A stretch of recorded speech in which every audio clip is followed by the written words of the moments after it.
Hi guys, it's me again, Gracie.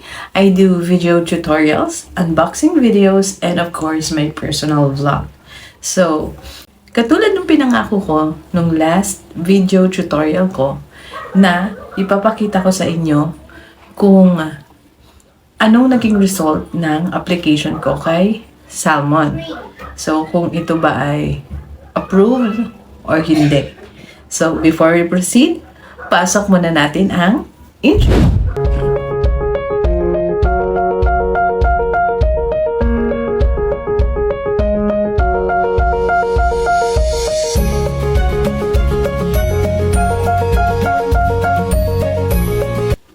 So, ayan guys, I'm glad to announce na na-approve tayo. Yes!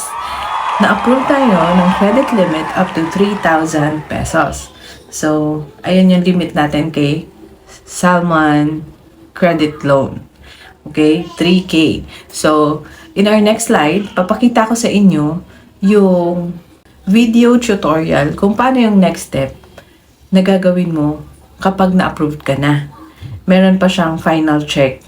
Pero okay na yon, na-approve na. So, meron ka lang na konti lang naman na kailangan gawin. So, pakita ko sa inyo yung step by step na gagawin nyo kapag na-approve kayo. And if you think this video is for you, please watch until the end. Ayan, punta na tayo sa Salmon app natin. At, congrats! Na-approve tayo ng 3,000 credit limit. And, i-check lang natin yan.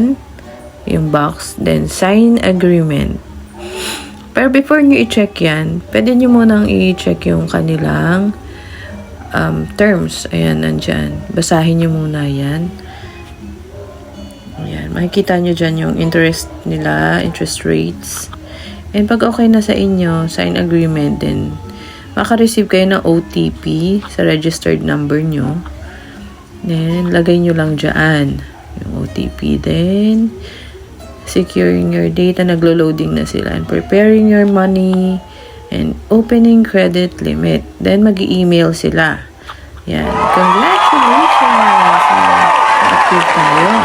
And ready na daw. Ayan, 3,000 credit line. Makikita nyo dyan sa dashboard nyo. Ayan ang laman yan.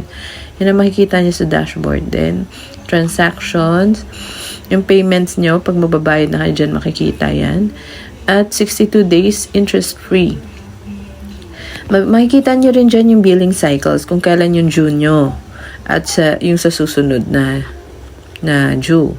Yung current, tsaka yung next. Andyan na rin yung account details. Syempre, yung name natin. At yung account number. Okay? For GCash Paybill 711. Okay? Sa overview naman, outstanding balance mo, kung magamit mo na siya, dyan mo makikita. At yung credit limit ulit. So, ayan.